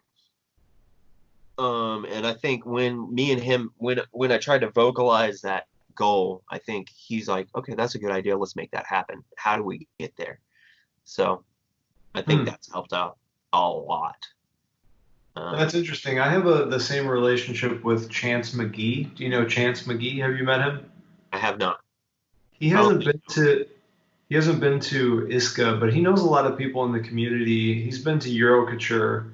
Um, but anyway, he lives in Dresden, and we had the Mug Brothers, we called it, and so. so we did a couple of things with that, but we haven't really been going forward with it. The situation in Europe's a little bit different, just because each state is basically a different country, so it's kind of like Yeah. a little bit more complex. But the I wanted to ask you about like the breakdown of, like, would you say you're doing like 80% fairs and festivals and then like 15% like corporate events, or how does that break down? Hmm. Never really thought about what we get differently. I say we have more gig work. because we market in a way to do that. And I think I know the only reasons why we do fairs and festivals is more of pushing for gigs and stuff like that, plus making money. Mm-hmm. I mean, we love doing festivals, but there's a lot of risks when it comes to it. Could rain, COVID-19 could come along and just take everything out. I mean, there's a lot of risk involved when it comes to festivals. And gigs, all you got to do is talk to a client, sell the job, and then that money's guaranteed. If it rains, if it cancels, whatever. So I say the majority of what we do is gig work, and we try to market towards that way more. So any tips on that? Because like the way that I do it, or the way I started doing it before COVID flushed everything, but I had a list of companies and corporations that would do events here in Prague, and I made a big list of that, and then basically I would call them and make vocal contact, and introduce myself, ask them if I can send them like a promo pack, and then I'd send them the promo pack, and then if they didn't call me back or email me back, I'd follow up with them a little bit later and say, hey, did you get the promo pack? And then I would try to book something with them at that point. I always find that it's better to like make some kind of human connection first before I try to sell, because it's like, yeah, it's more effective. But Yeah. The way I had it set up is I had Kate was doing the calling for like festivals and fairs, and I had another girl set up doing calling for like the marketing side of it, for big events and corporate stuff. Is that how you contact event companies, or how do you just do it yourself? You just call them up, or and is it corporations or is it event planning companies? That's another question. Yeah. Like agents, you mean? Yeah. Okay. We try not to go with agents as much as we can. The way we look at it, and I hate to say it, maybe this shouldn't be on the podcast, but I'll just be honest with you, is you're kind of signing a deal with the devil when it comes to using agents, because you're taking away business from you. You could have gotten that, but you're allowing somebody else to take the job, and you're working that job. So we try to stay away from that as much as we can. But of course, if we're not busy or something like that, it's something to fall back on. Like I said, you got to be competitive in this business to be where you want to be. And sometimes it sucks that you gotta deny work when you can. And maybe I'm shooting myself in the foot right now, because I'm like, hey, don't use agents.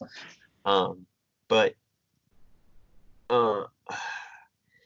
No, that makes sense. I mean, it definitely makes sense. There's no reason that you should use an agent if you can do the same thing yourself, and not have to pay them that extra 20% or 30%, whatever they charge. Some people charge 50%. So. But Yeah. also, it's like how I was saying, like, do you want to be the business owner, or do you want to be the worker? If you just rely on agents all the time, that's what you're going to have to be comfortable with doing. If you want to be the business owner, you're going to have to work way harder and market yourself, pay for things that are in advance to get your money back. You're taking lots of risks. It's not easy. And especially with our business, I mean, we're putting up, probably $4 or $5 grand almost each month sometimes, just to get the ball moving. And if you don't have that money, or you don't save up for it, you're kind of just going to have to be comfortable with just being somebody that you work under. What is it? Is it advertisement expenses or materials? Advertisement expenses, materials, paying for those festivals up front. Yeah.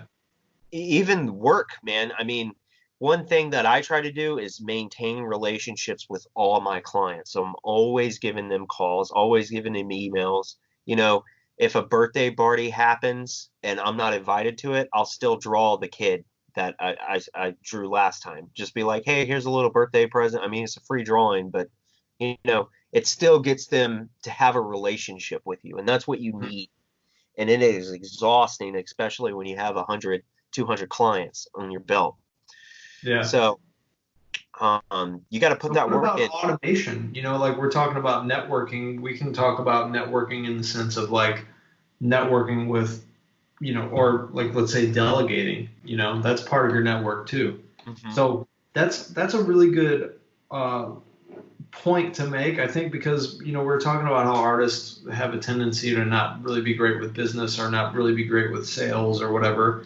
And this is an interesting concept because, like, for example, Chance's wife's parents, they're Polish, and not to shit on Polish people here, but basically, like she was saying that her dad will drive around to 5 different gas stations to save a penny per gallon on gas. He'll spend an hour fucking driving around wasting gas. Yeah. And then he's like, yeah, I got a deal, It's like, well, that's not effective. And so for me, I have to ask myself, like, what is my hourly rate? Like, when I work, like, what am I averaging per hour? And if it's $100 an hour, then I'm gonna happily pay someone $20 to like make those 50 phone calls or those 20 phone calls in that hour. It's like, so are you doing any of that, and if you're not, why not? And when are you gonna start? We've thought about it. When it comes to legal purposes like taxes and stuff, we got to work that out. I don't know if they would be considered an employee or a contractor because. Well, they'd be a contractor if you're not telling them where they have to work or how to do the job. So if you were to give them a list of clients and you were to say you can work from home or whatever, and like here's an idea how you might do it, but do it whatever way works for you. Like that's basically them kind of, you're hiring them. I feel like, yeah, that might help. My argument on what we've had is I feel like the clients rather talk to us personally. Mm-hmm. It's nice. I feel like it's nice to know the artist that comes in and does the job, because that way you know what to expect. You're like, I know AJ. He's a good guy.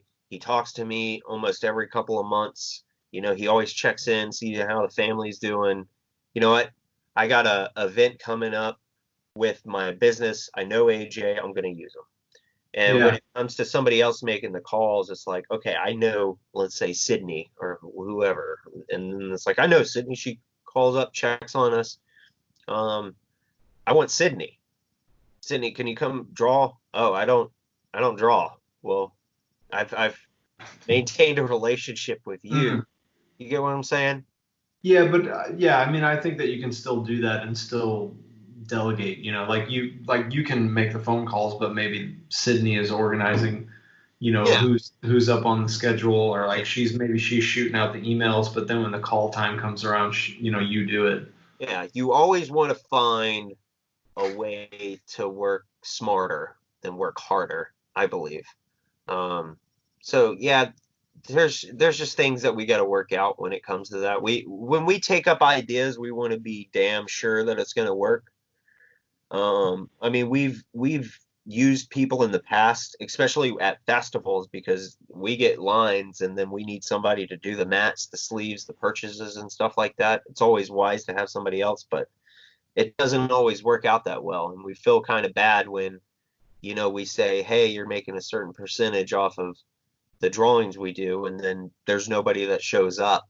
I mean, I feel kind of guilty not giving a person, money for not working. I mean, for already working, if that makes sense. Well, there's the concept of salary versus commission, which is like you say, well, at the very least you'll make, $10 an hour, but like if we do more commissions or we do more drawings, then you'll actually make the higher amount. Yeah. So that's one way that like sales companies do it. So it kind of motivates people to work a little bit harder. Yeah.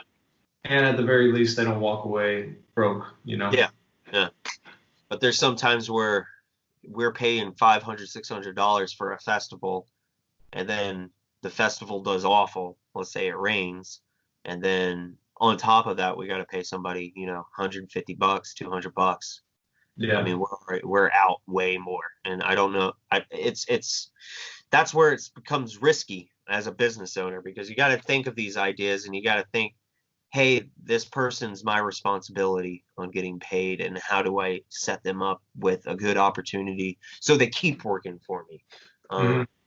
And I don't know. I mean, that's something I've always wanted to do. One is because it's taken a load off of me, especially with maintaining relationships and organizing all the stuff and yada yada yada yada yada. But right now, I feel like we're making do, and maybe if we have way more clients, that could be a possibility. So Hmm. I think you shouldn't like go out if you only got 20 clients. I don't think you need a person to help organize things with you. I think that you can do that on your own time, in my opinion. So another thing about networking, I talked to Lip about this in the last interview I did. Lip Camarella, I don't know if you know that artist, but he's like, Yeah. You do? Yeah. Yeah. So I talked to him, and he was talking about his thing is like he'll meet clients. So he goes to these mixers and like meet and greets or whatever, and then he'll like invite them out to the sauna. Like he's kind of a sauna freak. Uh-huh. So like that's kind of like the card that he plays. But what he was saying was a lot of times like people are more concerned with who you are, which goes back to what you just said. It's like people are more interested in working with somebody that they know. Yeah. So for me, like that's definitely true with clients, and like what you just said about keeping in contact with clients is super important. But on the other side of it, also like artists and professionals, which is part of the reason that I'm doing this podcast. It's just good. Like I know I always think of like an artist that I like right away, like if something needs to get done, or if somebody is talking to me about a kind of project that they need done or something that they're interested in and doing, I'm like, hey, do you know this person? Like I immediately think of the person that I last talked to that does that, Yeah. So I find that like networking with artists also, not just for business, but just for artists is like, it makes my art better. It gives me more opportunities to grow. I feel more supported. There's just like so much importance in like being in an art community, which is what one of the reasons I joined ISCA and Caricature. Mm-hmm. Yeah. I don't know. I don't know if ISCA's helped me business wise.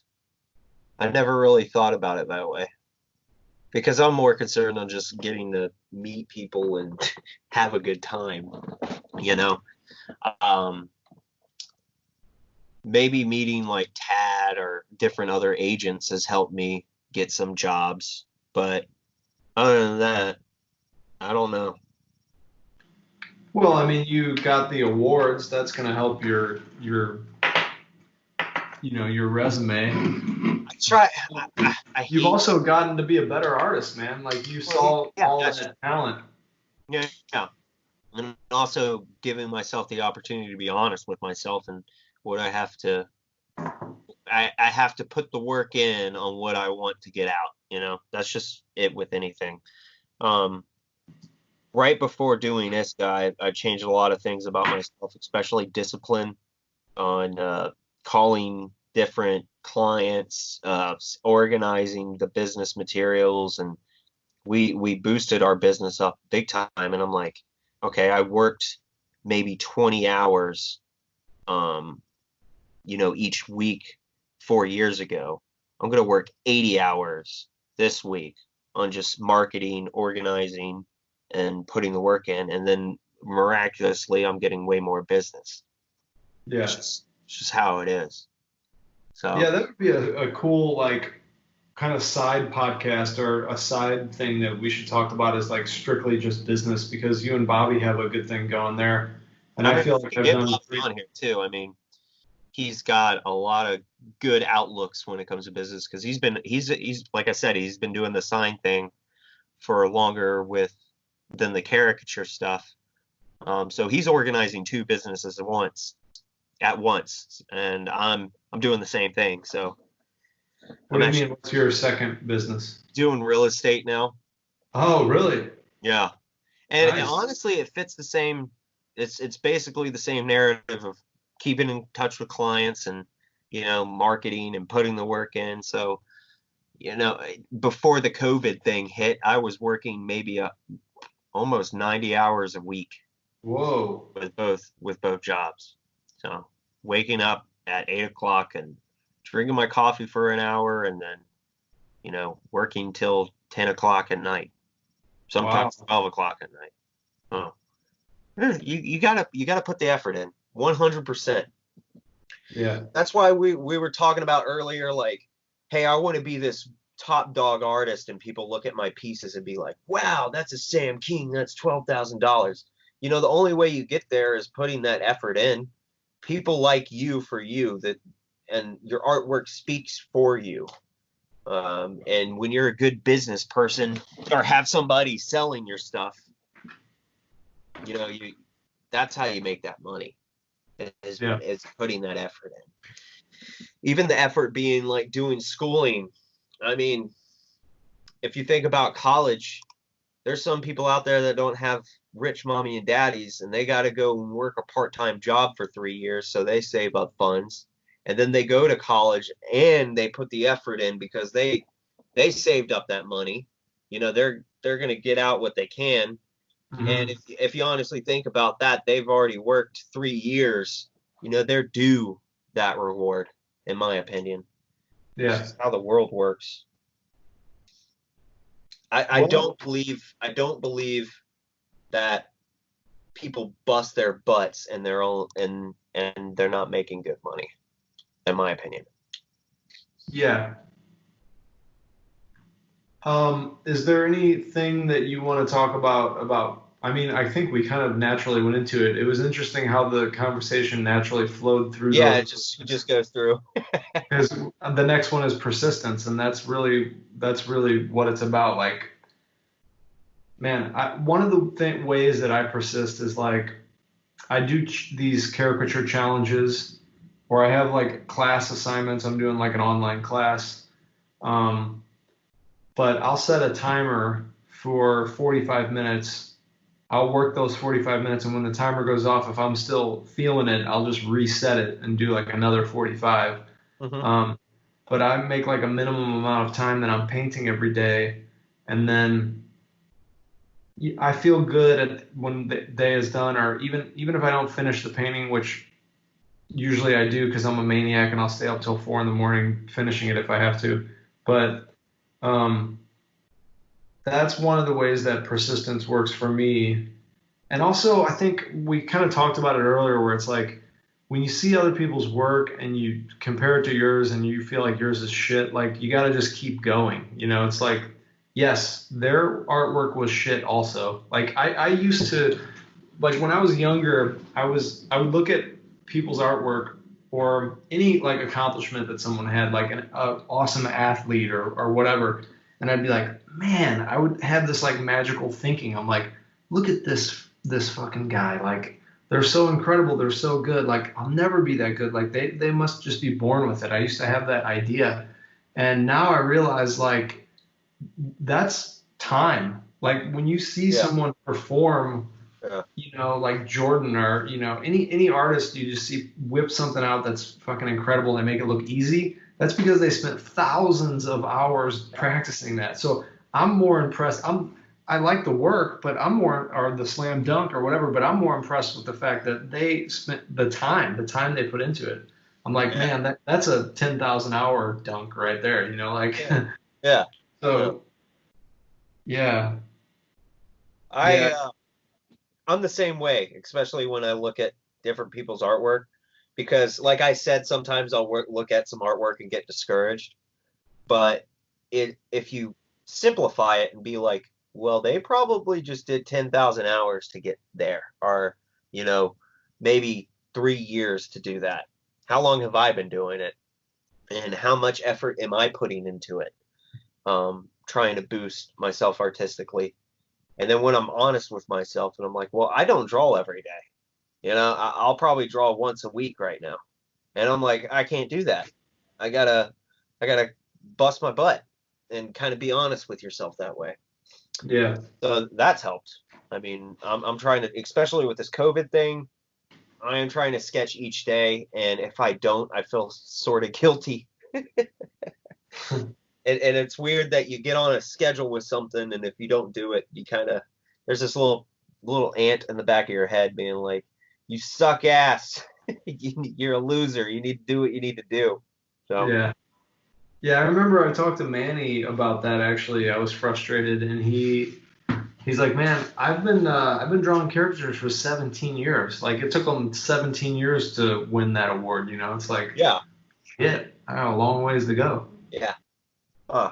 That's And also dangerous, you know, for me especially, like it's dangerous to compare myself to people. I mean, it's okay to like be inspired by certain people's work, but I have a tendency to do that where I'm like, oh well, I've been doing it for 6 years, and this person is a rookie, and they won an award, and I didn't, you know, like, and then I'll start going into that, and it's like I have to remind myself, like, man, you have your story and your journey, and you know maybe that person made an award in art, but like maybe they're a shitty salesperson, but you're an awesome salesperson, you know, or maybe like you know, I have all of these other skills that I'm not even taking into account, you know, when I'm comparing myself to other people. So, yeah, yeah, we just have no idea, you know, and it takes all different kinds in order to like make humanity work the way it does.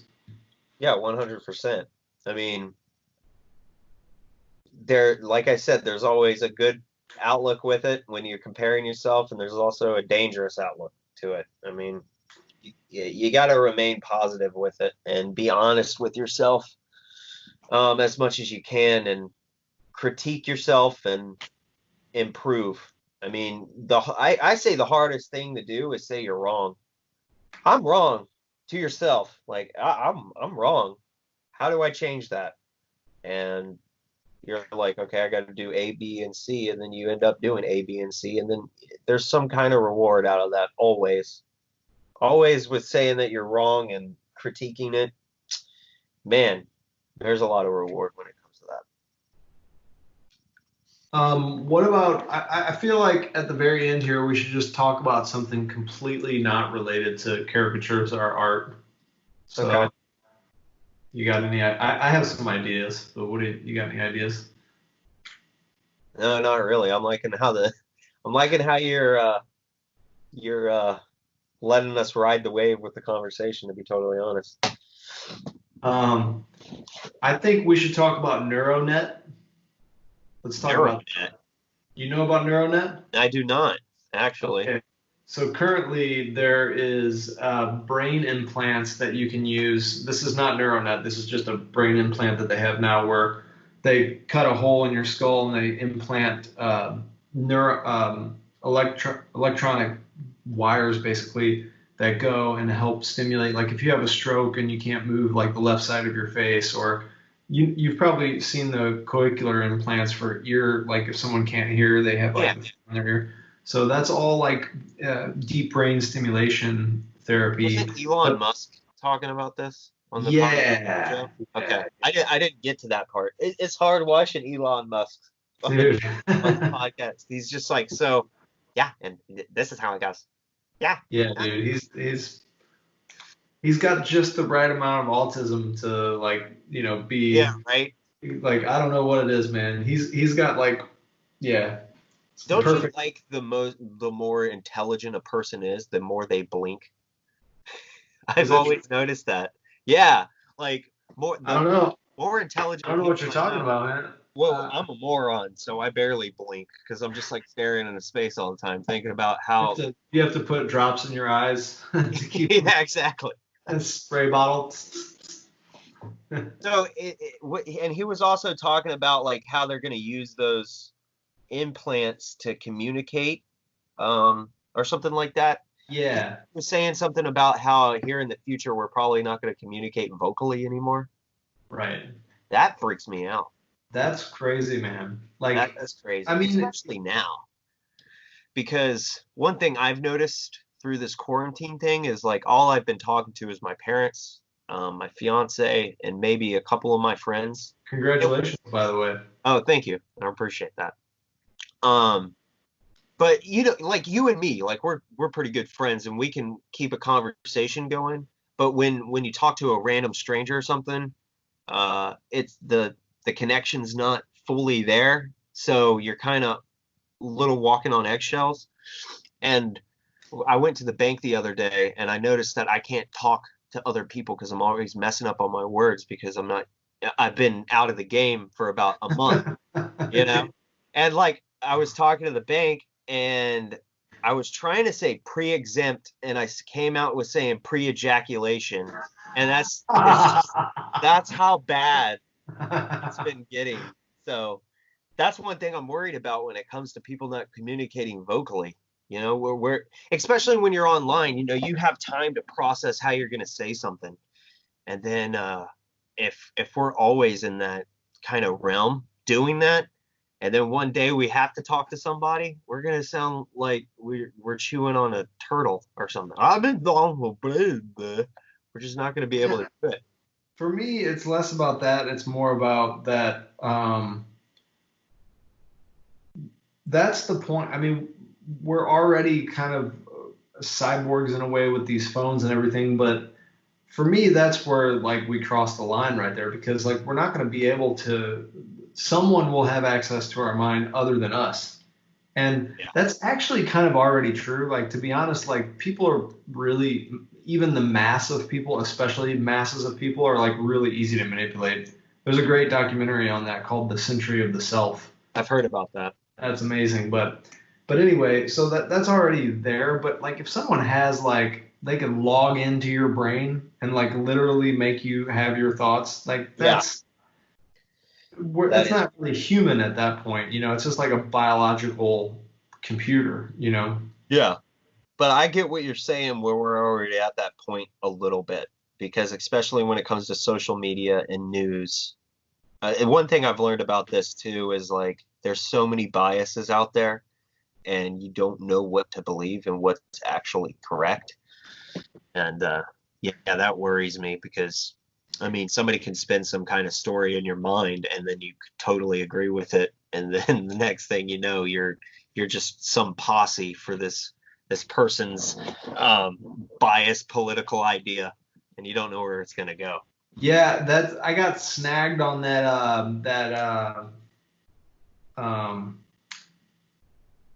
plandemic.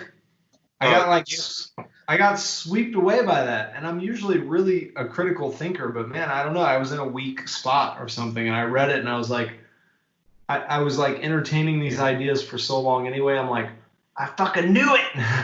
Well, I appreciate that you from that video. I appreciate that you're honest about that because not a lot of people are. I mean, I'm not going to lie. I kind of toyed with the idea as well because I feel like, especially with the COVID thing, we're not getting consistent answers. And in those inconsistencies, we human beings have to find some kind of answer that makes sense to them, you know, and sometimes the narrative is something that we have to like. So we try to strive to something that makes sense and that makes sense for us. And especially with that plandemic thing, you're like, it almost makes you not the enemy or the victim, and it makes you the victim of everything. And I think that's what some people want out of this because we're not being honest with ourselves with the COVID thing because the only way it spreads is because of us. If you honestly want to be honest, I mean, we're the ones that are making this happen. Yeah. When somebody comes on TV and says, hey, you're not the one making this happen. You don't need to be punished for this. You can go outside and the government did everything. You know, it gives you a sense of like, hey, I'm not in the wrong. I'm not in the wrong here. So, but another thing about it is like this is like a common line of thinking about conspiracy theories is that it's more comfortable to think that someone is in control, even if it's not you, than Yeah. to accept Yeah. the reality of what is really going on, which is that we're on a fucking marble flying in a circle around a like massive ball of fire, you know, and like Yeah. an asteroid could knock us out at any moment, you know. It's like we live in chaos basically. Yeah. So I mean, this I don't know the answer, but the simple answer could be, I mean, Tom Faraci said it the best. He said, sometimes the best answer is no answer at all because we don't even know what the answer is. And I yeah. appreciated that because that's it's very it's very scary to think that way. That, hey, maybe the most intelligent people aren't as intelligent as we think they are, and them just saying stay indoors wasn't for a plan, but that's all they could come up with, and that freaks you out. I mean, the most highly intelligent people are like, just stay inside. I mean, that's all you could come up with. Really? Yeah, yeah. That's scary. There's also that funny. It's actually not funny. It's kind of dramatic and sad. But there's that concept of like any conversation that stays on internet chat rooms long enough will ultimately degrade into like a connection with Hitler. Like eventually it'll eventually degrade into like, you know, someone will connect it with Hitler's actions. I forget, it's like Callaway's Law or something like that. I forget what it is. People who are listening are going to be screaming at the TV or the screen right now. They know exactly what the law is. But You know, it's yeah, weird. I and never I mean, really the thing is, studied about World War II that much to talk about. Like, I just listened to stuff about Hitler. I never have my own opinion. I mean, the only opinion I have of Hitler was he was a Walt Disney looking crazy German that liked killing Jewish people and was a maniac. That's all yeah, I know about him.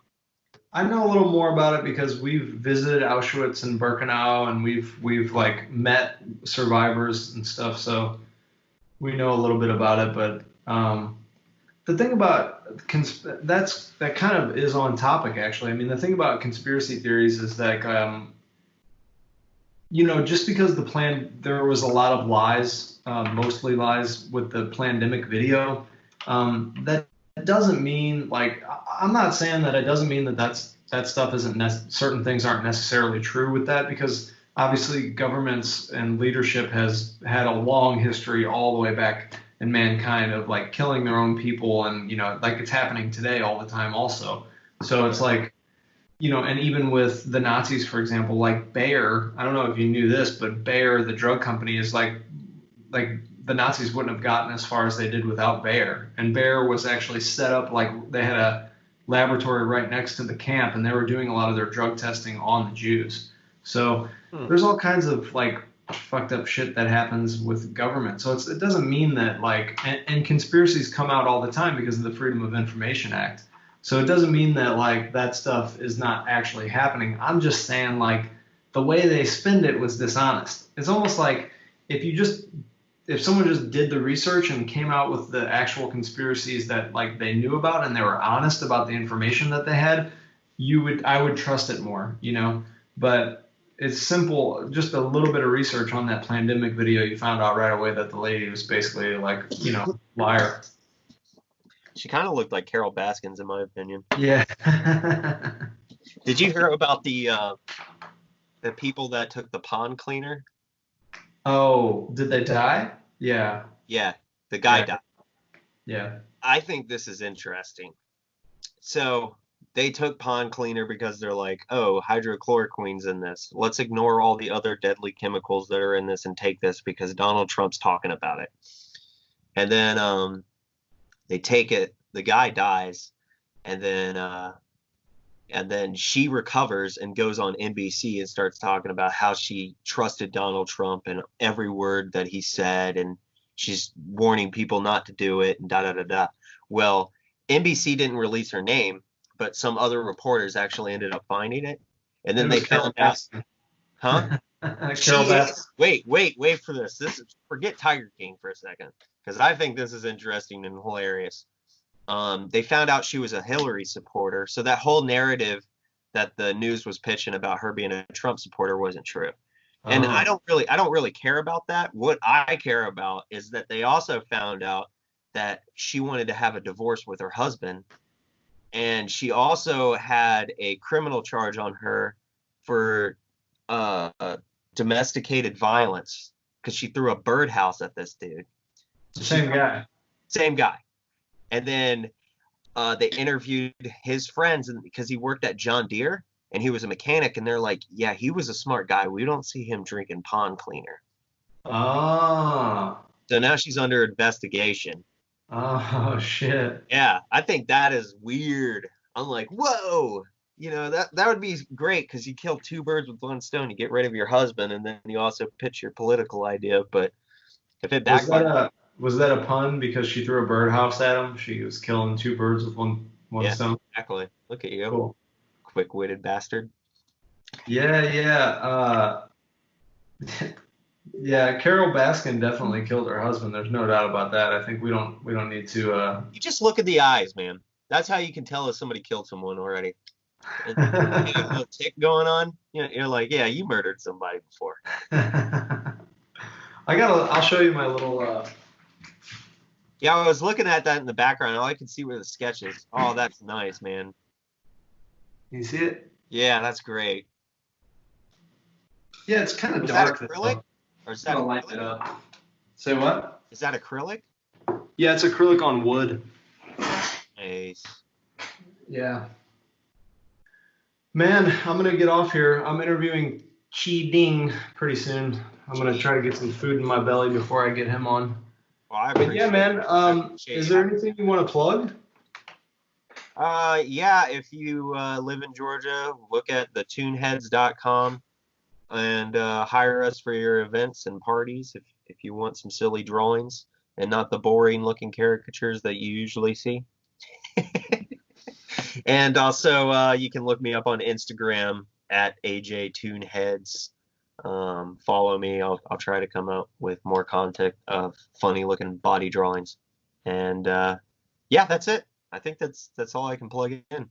Also, Sam KingDavis on Instagram, wonderful artist, great human being, and he has the best forehead I've ever seen in my life. The best peanut shaped head. Don't drink chloroquine. Yeah, don't do that. I talked to Donald Trump about it, and he said, "You definitely should not drink chloroquine." So don't do it. Don't drink it. But if you want to, you can put anti-infectant in your lungs. That's okay. I think you're Swallow a light stick, a glow stick. Yeah, there you go. UV rays will. That way you can bleed like Predator if you get cut or something. Man, Right, buddy. what do you think about the name of the podcast? You like it? I do. I think you're going to do good with this, to be totally honest. I mean, you're really good at keeping conversations flowing. Like what we were talking about personalities, I think you have a really good personality for this because you kind of plan out how the conversation is going to go. And I was like amazed, to be totally honest, on how you're just, making it progress into something. So I appreciate it a lot because I wish I could do that, to be totally honest. I tried and I'm not good at it. I felt like I could be, but you got the mind for it, man. It's just cocaine, A lot of cocaine. A little bit of blow. When'd you decide to do this? I tried to do it before, actually, like a couple of years ago, and I got some good interviews and some awesome, like good videos. But what I was doing is I was putting in the artwork through the conversation in the videos. So the editing was taking me forever, and I wasn't making any money on it. So I wasn't getting much views on it. But I'm gonna pick it up now. I've been a real big fan of podcasts and stuff, and I just know so many awesome people that it's like, yeah. How long does it take you to edit the content? Well, it's kind of like what we talked about business before. It's like you have to put a lot up front. You have to put a lot of the work into it up front, and then once I get the system down, it'll be quick. I mean, I want to do long form conversation, so I'll cut the breakout that you had, and then I'll put intro in the beginning, and then maybe a couple of your images like at some point in there, and then at the end, but Yeah, also maybe not put the agent thing in there. I'm a little worried about that. really, no man, that's fine. All right. Yeah, you're I fine. just don't want to piss them off. I don't think they like hiring me anyways. Just because they're really picky about art styles. You're gonna be on the cover of Caricature Bad Boy magazine. J. Jensen, quoted as "Fuck those snakes, signing the deal with the devil." Signing the deal with the devil. And "Kickstart My Heart" by Motley Crue is gonna be jamming in the background. Speaking of cocaine, those guys were just made of cocaine. Oh yeah. But They man, like that's cocaine. the song that I want on the intro to my podcast, but it's like gonna be a fortune probably to get the licensing for that. Probably 100%. I mean, if you go on those free things, I'm pretty sure you can find something close or relevant to what you want. I actually found a song called "Famous When I'm Dead," but it's not like, like Motley Crue has that 80s feel, Yeah. Yeah. and the look of the skull is like the 80s, like high, like, neon light thing. So I want to keep it in that vein, hmm So But I think the podcast thing is a great idea because I love listening to podcasts when I'm drawing. I think you should advertise that in a way somehow Hmm. where you're like, hey, just why don't you guys just draw and just listen to a conversation taking place? And then you yeah, can yell at your screen if we're saying something stupid. yeah, drawing banter, yeah. Yeah. I mean, how Actually, often do you draw and listen to podcasts? every time, Yeah. like almost every time I listen, yeah. Because I remember Allie doing it, and then I remember Iska doing it, and Allie did a really good job. Yeah, she did. Corey, when he was doing, I just don't feel like he had the personality for it, you know? Yeah. I definitely think you do. That's staying in though. I'm gonna send just that clip to Corey Oh, where you said like he doesn't have it and I do. And then I'm gonna shit all over him. well, man, good luck with Well, thank this. you for Let that. me know when you upload it. You're gonna do it on YouTube right now? Yeah. Yeah, I'm gonna figure out how to do it audio, and I'm gonna make the visual available, and I think I'm gonna release them on Mondays. Okay. So it'll Talk be to this. Allie Tome about it because I know she had it on. She did Apple Music or something like that. She was able to put it on that. Yeah, yeah. So I'm pretty sure she would tell you. I think The that would be first like time I met Allie, I had only known her from the podcast. I never met her in person or never stalked her on Facebook or anything. uh And then when I first met her at ISCA, I was like, I recognized her voice. I'm like, oh, you're Allie Tome. I'm like, you don't look the same way I expected that you look. And she I goes, know, right? oh, really? She's like, how did you think I would look? I go, taller and blonde. Way hotter. It was the most awkward fucking thing. I felt like such an asshole. You know what's Oh, really shit. funny about Allie though? Is like she sounds like Scarlett Johansson. Yeah. Yeah. And then you meet her in person, you're like, you're not Scarlett Johansson. You're short and you're a brunette, and I expected blonde and long, taller body. Shit, man, that Dude, was I've said some embarrassing. dumb But I things think at that conventions. she kind of like let it slide, but it was fucking embarrassing. Oh, I wouldn't worry about it. The mouth diarrhea. Sometimes Oh, it I just. have that 100%. 100%. Especially if I'm drinking. I'm way worse on that. Did I Yeah. tell you about the winning the awards? No. So I got really sick the day of the end for the banquet because I Oh, stayed I up. I remember only slept that. like 10 hours. And Christina came up there and she took me to the doctor and they gave me a steroid shot. And then we drove back to the banquet and we were getting dressed up in the hotel room. My heart's just beating like crazy because of the steroid shot. But I didn't like it, so my anxiety was coming up a little bit. And Yeah.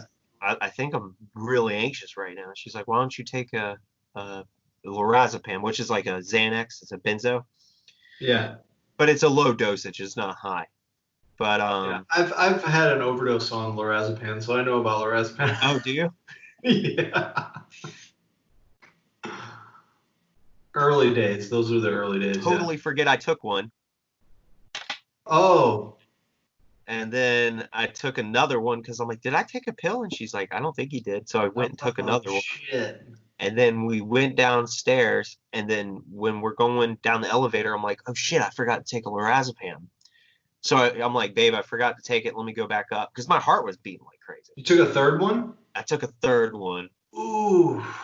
So we go down to the banquet, we're eating, and I'm starting to get a little bit more relaxed. My heart's still pounding out of my chest though.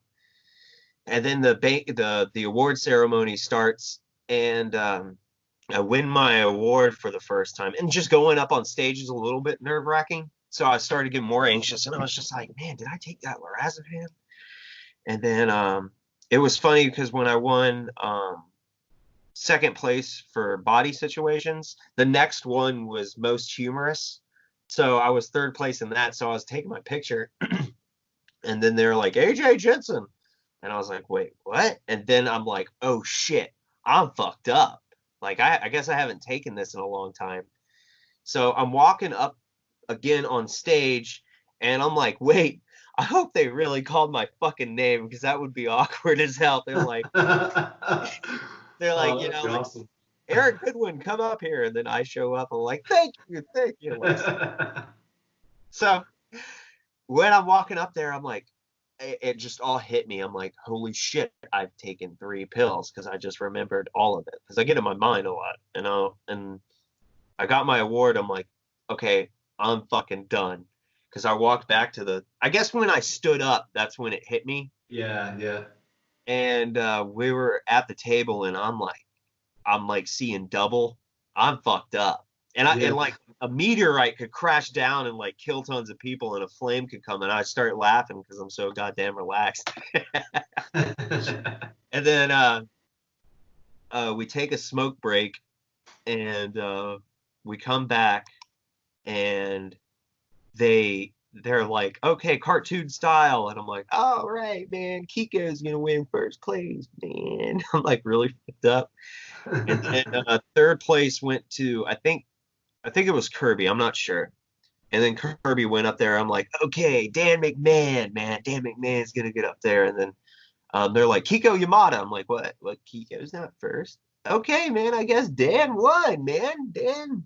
And then they're like, in first place goes to. And then I'm like, where's Dan, man? And I'm looking for Dan. And then they say a name, and I don't even hear it. And then I'm like, where's Dan McMahon? And then everybody's staring at me. And then Christina hits me. She's like, babe. And she points, because you know how they have those like projectors, and they show the wall and the name. Well, I just saw the wall. And I stood up, and I'm like, somebody fucking copied my drawings. Did you really think somebody copied it? Yeah, I was that fucked up. Oh, that's awesome. Did you make it on stage? Yeah, I went back on stage, but I put my mask on that Chris made because I was like, I'm going to be dilated in the eyes and all of this shit. Oh, man. And after that award, I forgot about everything. Nothing. I don't know what else happened that night. Yeah, man. I had the same experience. I had actually I lost like 5 days, actually. Really? Yeah, it was bad. Like, I had little spots of memories here and there, but I just woke up. I actually woke up laying in my mom's front yard, and the moon, I remember the moon was shining down, and I looked at the moon, and it was almost like the moon was like, wow! I'm like, oh, I couldn't look at the light. It was like so intense. You know? Oh, shit. It was bad. Oh. That's a story for the next podcast. I'll tell you that story on the next one. Okay, I'm interested. All right, cool. buddy. So I'll put all the links in the comments below, and if you guys have any comments or questions or anything for a follow up with AJ, I'll try to get it to him. And yeah, I love you, man. It's great to. Buddy. Yeah. Good day. Good luck with interviewing Zai. I heard he's a big asshole. Oh yeah, he's total prick. He's a snotty prick. Dickhead. I've never met him, but I know he's sweet as hell. Yeah, he's a sweetheart, yeah. Good luck, buddy. You take care of yourself, all right? All right. Talk to you soon. All right, see ya. Bye.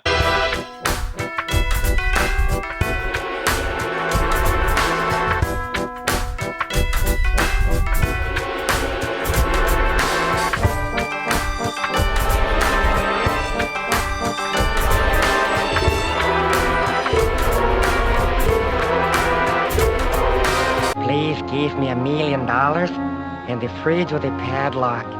And, hell yeah, huge pectoral muscles.